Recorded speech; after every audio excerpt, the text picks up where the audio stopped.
Hello and welcome to the library drawing party. Today we're going to be drawing this beautiful swan. So in order to draw the river that's around the swan, we're going to start about an inch below our top right hand corner. And then we're going to draw a horizontal line that slopes down a little bit. So you have almost a diagonal line here. Then let's place our swan. So I'm just going to draw a circle for right now so we have an idea of how big it's going to be. Let's draw some trees. This tree has a straight line and then it juts out a little bit.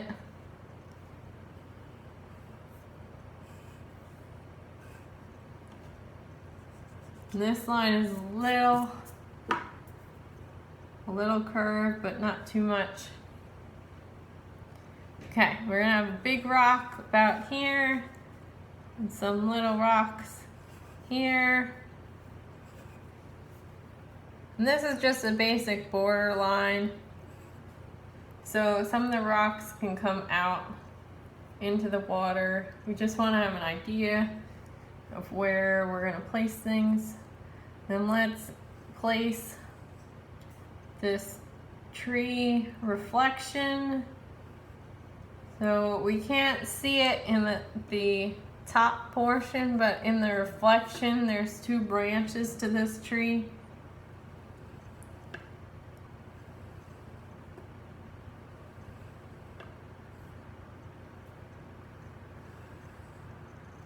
And then let's draw this straight tree next to it. And it extends off the page. Okay, we have a general idea of where our main shapes are going to be.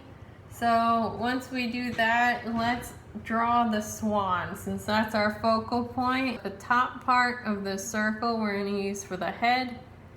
Then you make an S shape for the head of the swan. And then it curves into triangle for the beak. And then we have another curve for the neck, which goes down to the body. And we have a half circle for the body of the swan, and then we'll put some feathers out.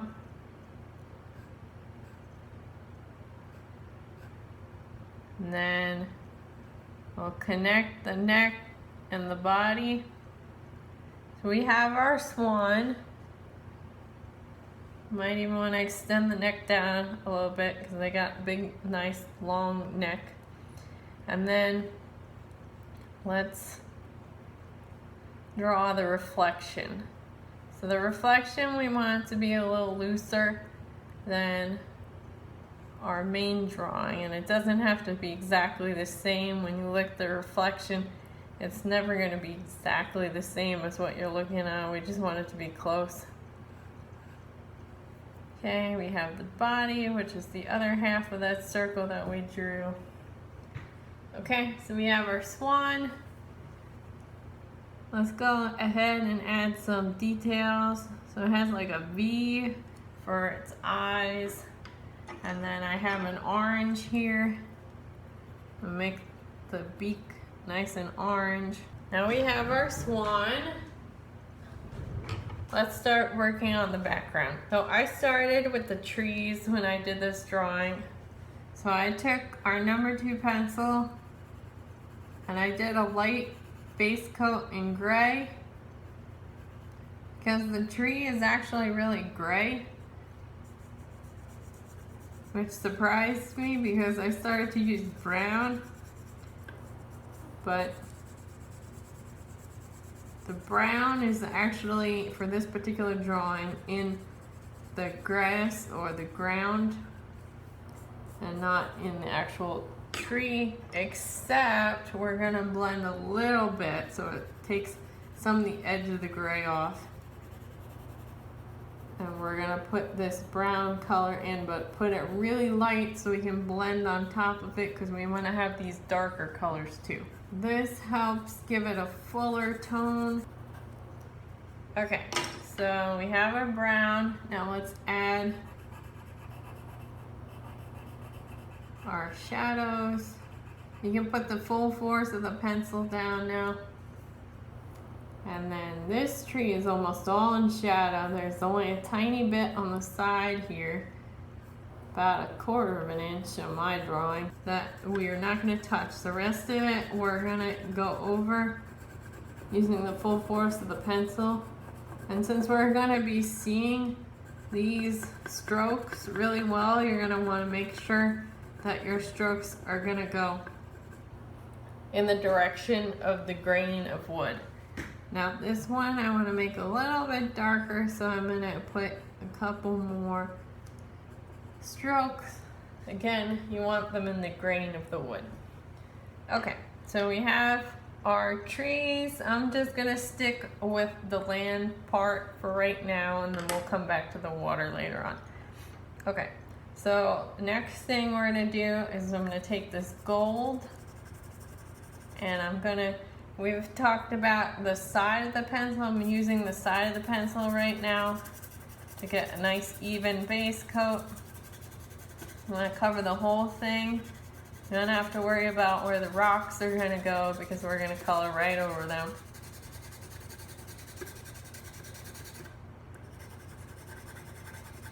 You want the gold to be across the entire land, which we probably want in real life too.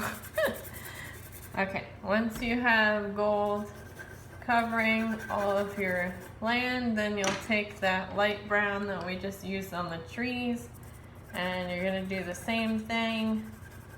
We're going to start blending these colors together. You want to leave some parts a little bit more brown, some parts a little bit more gold, to help give it some variation, because the ground is never going to just be one color. We want it to be lots of different colors, and this helps give it that variety. Okay, we have our second base coat down. Before we add more colors, I want to start adding in our details. So one of the things that we have is there's a lot of brush in this particular scene. So I'm just gonna make big wide strokes with the gold, thinking about where we want to place our rocks.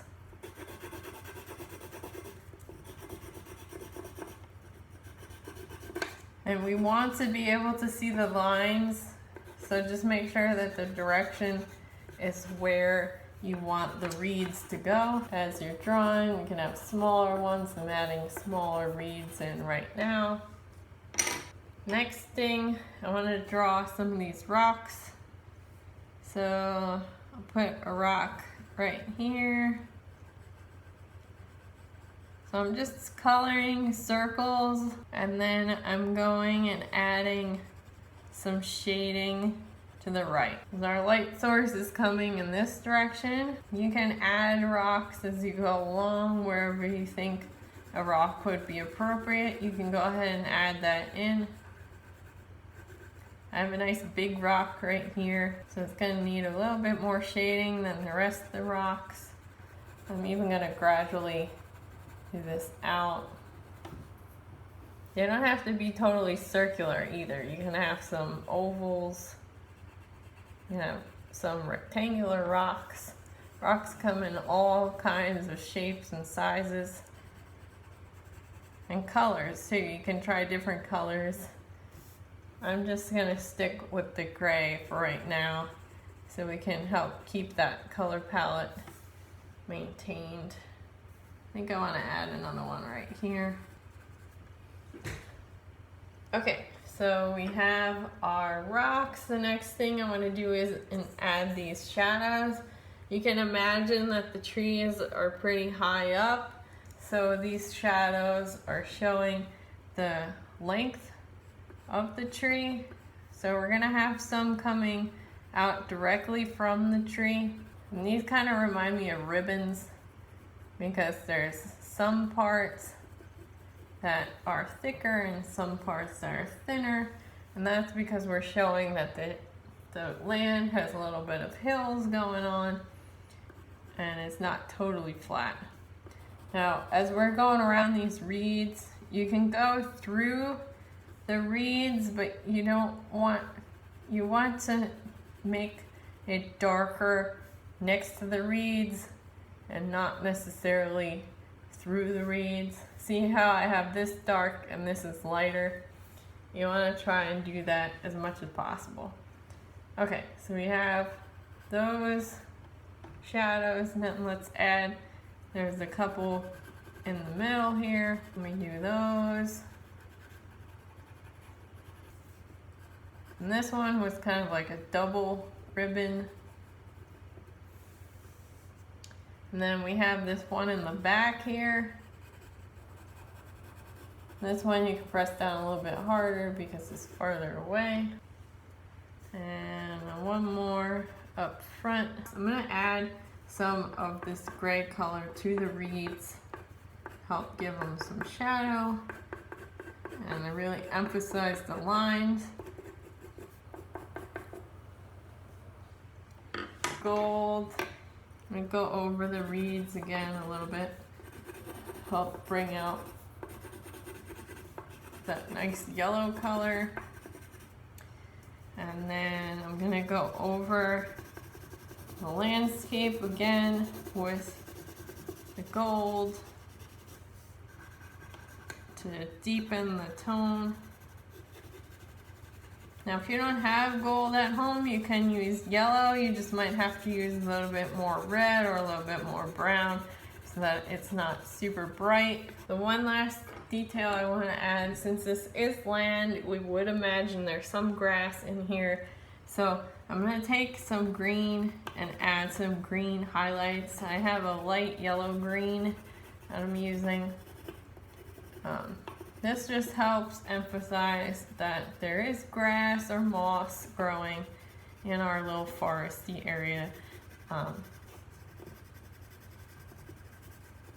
Even though it's not predominantly grass, helps emphasize land.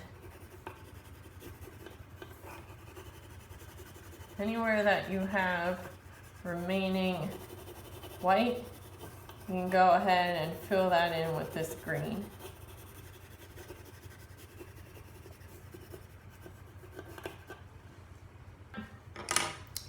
The next thing we're gonna do is, let's do the reflection of the trees. So we're gonna take our number 2 pencil again. And actually the land, now that we have our rocks in, I want to extend our land a bit here. So give us a little bit more variation. So because we're doing that, I'm going to take the gold and fill these spots in. I'm going to go over it with brown. And this part, I don't mind if I'm using the full force of the pencil because it's closer to us, so the color is going to be a little bit easier to see. So it makes sense if the color is very vibrant and deep. Okay, so I added all of my land colors and extended it out. So now I'm going to take our number 2 pencil and I'm going to draw vertical lines for the tree bark in our reflection. You can also try doing a side hold of your pencil for this, whatever's easier. Okay, and then I'm gonna do that for this tree as well. You're seeing more of the tree in the reflection than you are in the actual landscape. So it's important that these trees are easy easily identifiable, even though they are going to be covered with water. So as usual, nothing in nature is perfect, so your trees or anything on here does not need to be perfect. You are the artist. You can make it as realistic or as abstract as you'd like. Okay, so we have our gray. Now let me add in our brown. I would go a little heavier on the brown than we did originally, because when we put the blue over it, it's gonna neutralize some of that red tone. So this is gonna help keep it looking similar to what we have above. Okay, I'm almost done with my brown. I just need to do the second branch here. Okay, I want to add in some shading. I don't want to go as dark as I did above, but just enough that we know the tree's gonna have all kinds of edges in the bark, so this doesn't need to be straight. In fact, it would be better if it's not straight. We do want to keep it vertical.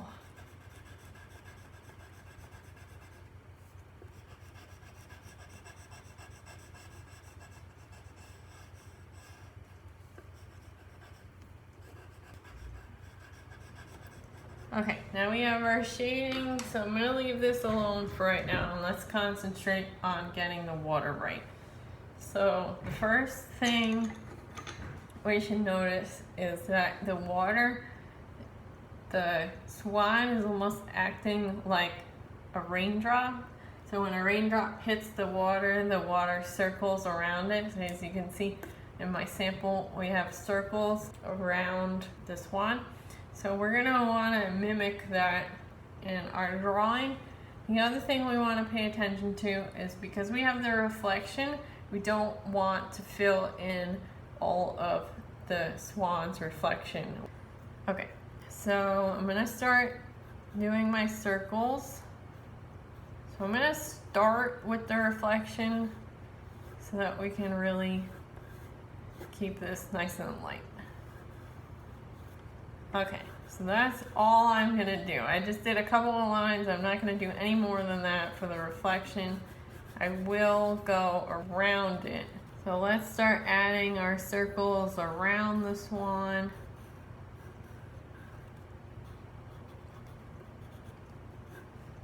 So these circles are almost like ovals going out. So I'm gonna really emphasize ovals. I'm gonna draw in these ovals first so I can put the full force of the pencil.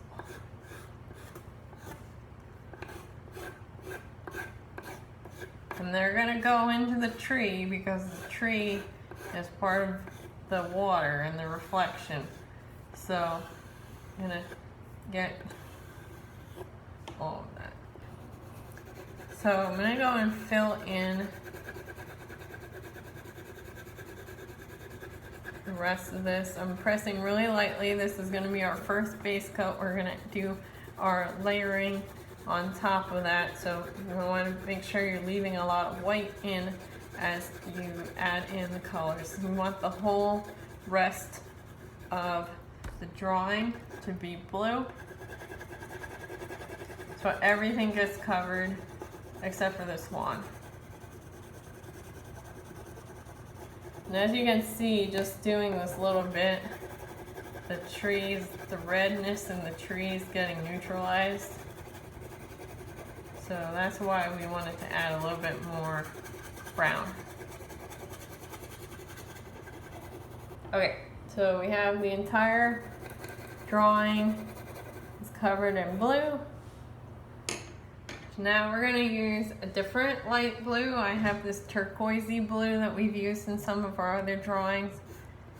And I'm gonna emphasize our lines again. I'm not gonna go over the swan though, the reflection of the swan. And you see adding this second blue is starting to really make it come together. Giving the water more depth, making it more interesting. Okay, now that I've taken my turquoise and added on my second base coat following our ripple pattern, let's take the dark blue. So this is our third base coat. Again, we're going to be trying to follow that ripple pattern.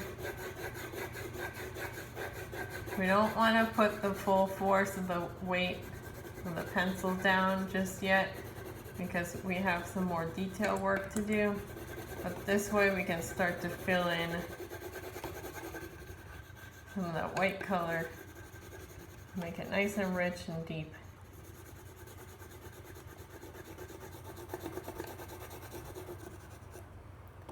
Okay, now that we have our base coat totally done, let's go in and add some of these other reflections. So we have some reed reflections. We'll take the dark blue and reflect the reeds in the water with the dark blue. This also helps show depth. The water's not shallow. Okay. Once we added that in, we can make sure we have some of the rocks shadowed, or give the rocks some shadow. We did that, and then I want to emphasize this horizon line with our river by taking the dark blue and putting the full force of the pencil weight down on the edge of the river here. And you can also modify this drawing. If you have a different bird that you really enjoy, you can use that instead of the swan. For example, if you have a goose or a duck, you have a picture that you want to do, you can always add that instead of the swan. Okay, so I'm going to take the gray and really emphasize the shading. So I'm going to go over that same spot that I did with the dark blue, and this will help deepen the color.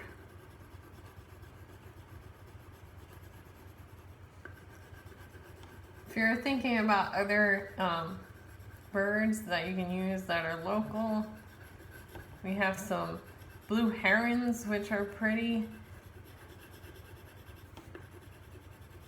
And all kinds of birds. I can put some bird resources on here for our drawing party. And I'm gonna add in some of these lines. Help really emphasize these ripples.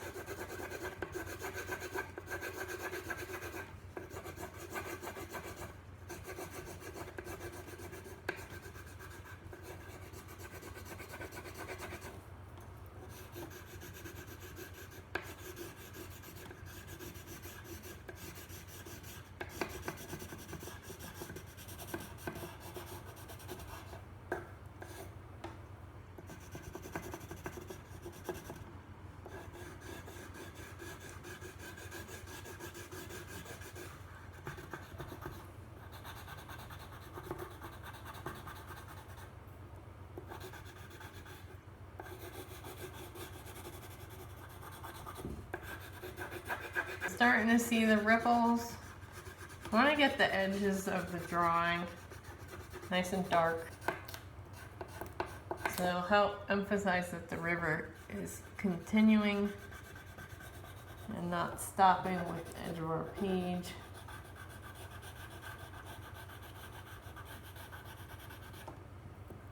Especially right here. next to this tree. Okay, I want to take a turquoisey blue again, and I'm going to add some more lines too. And smooth it out a bit. Last thing, I want to just do one more base coat, or one more final coat of the light blue to really blend everything together and get rid of any remaining white. This will help emphasize that the river was peaceful that day because everything is nice and smooth. If you want the water to be rougher, you can leave more strokes visible.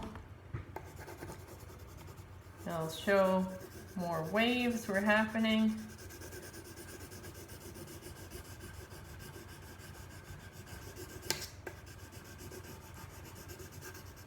Another creative way that you could handle this is you could try doing a watercolor.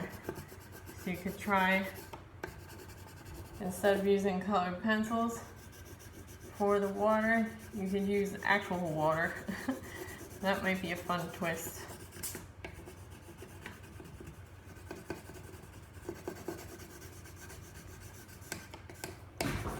So thank you for joining us, and keep being creative.